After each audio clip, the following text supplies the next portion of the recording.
Hello friend, कैसे हो आप। Welcome back to Aleem real academy.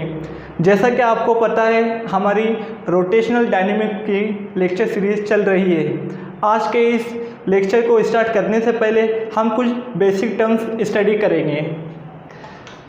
जब आप किसी बॉडी को लीनियर मोशन देते हैं या फिर किसी लीनियर मोशन करने वाली बॉडी को आप रुकाते हैं तो बॉडी आपको अपोज करती है।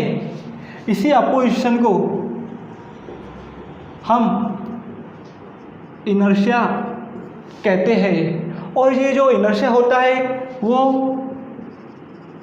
मास पे डिपेंड होता है और हम इस मास को m सिंबल से रिप्रेजेंट करते हैं। इसी तरह जब आप किसी बॉडी को रोटेशनल मोशन कराते हैं या रोटेशनल मोशन करने वाली बॉडी को आप रुकाते हैं तो बॉडी आपको अपोज करती है और इसी अपोजिशन को रोटेशनल मोशन में मूवमेंट ऑफ इनर्शिया कहते हैं। और इस मूवमेंट ऑफ इनर्शिया को हम I सिंबल से डिनोट करते हैं। जैसा लीनियर मोशन में इनर्शिया मास पे डिपेंड होता है, जब बॉडी का मास ज़्यादा होगा तो इसका इनर्शिया ज़्यादा होगा। बट रोटेशनल मोशन में मूवमेंट ऑफ इनर्शिया I बहुत कई सारे फैक्टर पे डिपेंड करता है।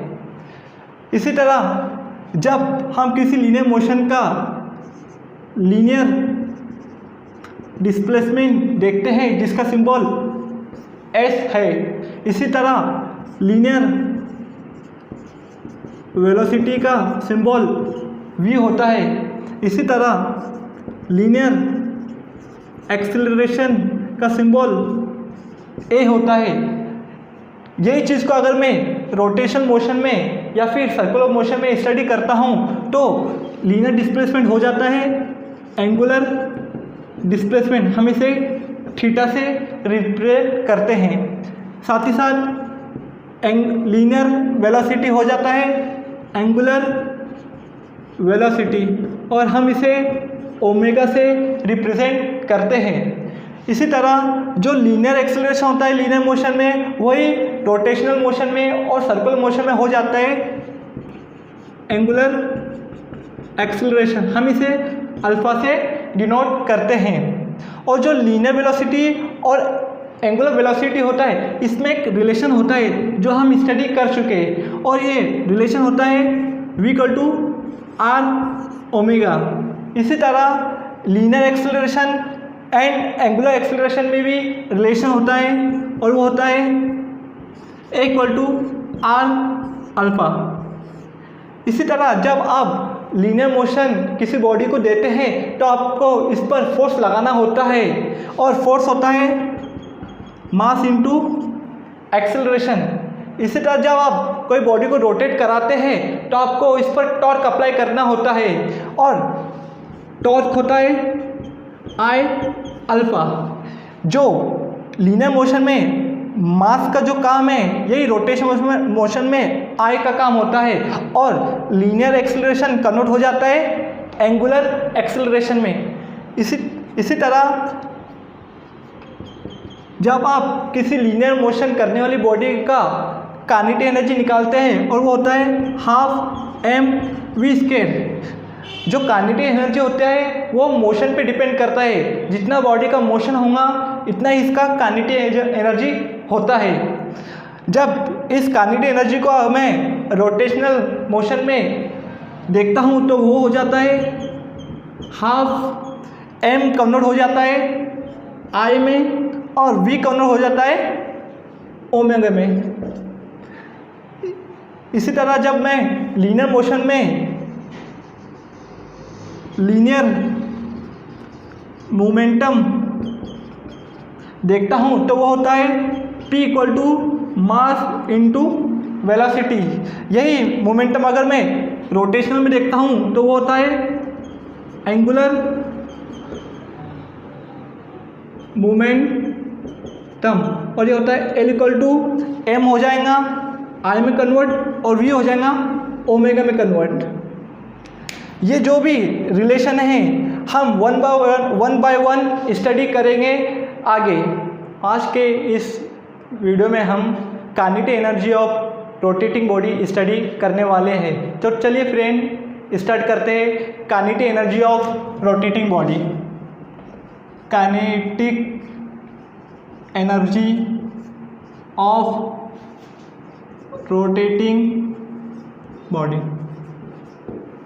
सपोज करते हैं ये एक रिजिड बॉडी है जो इस एक्सिस के अराउंड में रोटेट हो रही है और ये एक्सिस ओ पॉइंट से पास हो रही है, और इस रिजिड बॉडी की जो एंगुलर वेलोसिटी है वो है ओमेगा और इसका मास है कैपिटल M। जैसा कि आपको पता है rigid body number of particle से बनी होती है। सपोज करते हैं ये फर्स्ट पार्टिकल है जिसका मास m1 है और इसका डिस्टेंस एक्सिस से जो है ये r1 है। इसी तरह ये सेकेंड पार्टिकल है जिसका मास m2 है और इसका डिस्टेंस r2 है। इसी तरह जो लास्ट पार्टिकल होगा इसका मास होगा mn और इसका डिस्टेंस होगा rn। अगर मैं फर्स्ट पार्टिकल लेता हूँ फॉर फर्स्ट पार्टिकल, जैसा कि हमें पता है जब कोई बॉडी रोटेट होती है तो इसके जो पार्टिकल है वो सर्कुलर मोशन परफॉर्म करते हैं, और इस पार्टिकल की जो लीनियर वेलोसिटी है ये v1 है और इस पार्टिकल की जो लीनियर वेलोसिटी है ये v2 है और लास्ट पार्टिकल की जो लीनियर वेलोसिटी है vn है। हमें पता है लीनियर वेलोसिटी और एंगुलर वेलोसिटी में जो रिलेशन है वो होता है v equal to r omega. For first particle के लिए v1 इक्वल टू हो जाएगा r1 ओमेगा। और अगर मैं इस फर्स्ट पार्टिकल का काइनेटिक एनर्जी लेता हूँ E1 तो वो होगा हाफ m v1 स्क्वायर। अगर मैं इस v1 की वैल्यू यहाँ से पुट करता हूँ तो वो हो जाएगा half m1 r1 square omega square. इसी तरह मैं अगर सेकेंड पार्टिकल लेता हूँ फॉर सेकेंड पार्टिकल तो ये रिलेशन होगा v2 equal to r2 omega, और इस सेकेंड पार्टिकल की जो काइनेटिक एनर्जी होंगी ये होंगी E2 equal to half m2 v2 square, और मैं इस v2 की वैल्यू पुट करता हूँ तो हो जाएगा half m2 r2 square omega square. इसी तरह अगर मैं लास्ट पार्टिकल का सर्कुलर मोशन कंसीडर करता हूँ, इसका जो रिलेशन होगा वो होगा Vn equal to Rn omega, और इसका जो काइनेटिक एनर्जी होगा वो होगा En equal to half Mn Vn square. अगर मैं इस Vn की वैल्यू पुट करता हूँ तो मुझे मिलेगा half Mn Rn square omega square.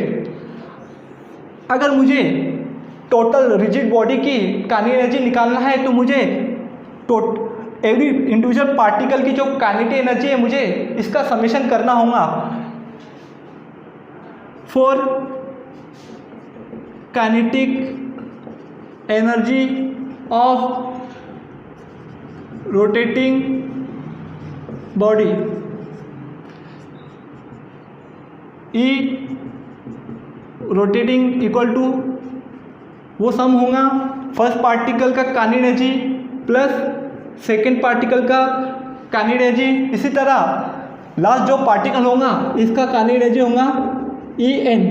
अगर मैं एवरी पार्टिकल की जो काइनेटिक एनर्जी है मैं इसकी वैल्यू पुट करता हूँ तो मुझे मिलेगा E rotating equal to half m1 r1 square omega square plus second particle की होंगे half m2 r2 square omega square, और थर्ड पार्टिकल का होगा हाफ एंड लास्ट पार्टिकल का होगा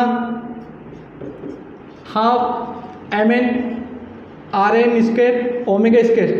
अगर मैं देखता हूँ तो मुझे दिखता है कि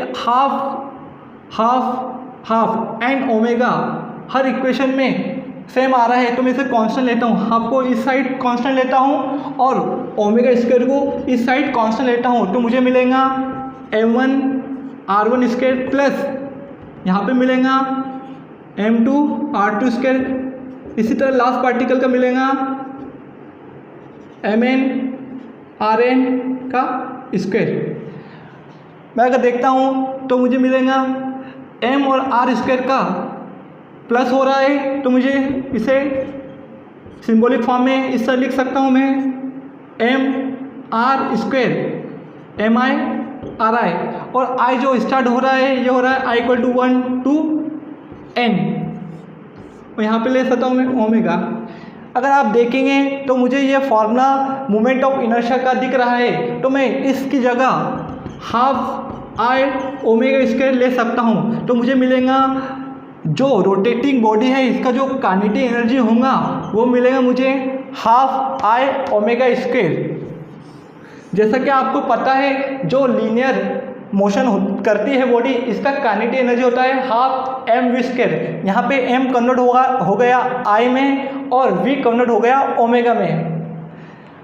अगर आपको हमारा इस तरह का कंटेंट अच्छा लग रहा होगा तो हमें कमेंट ज़रूर कीजिए, और हमारे इस वीडियो को लाइक और शेयर ज़रूर करिए, और हमारे इस यूट्यूब चैनल को सब्सक्राइब ज़रूर करिए। Thank you so much.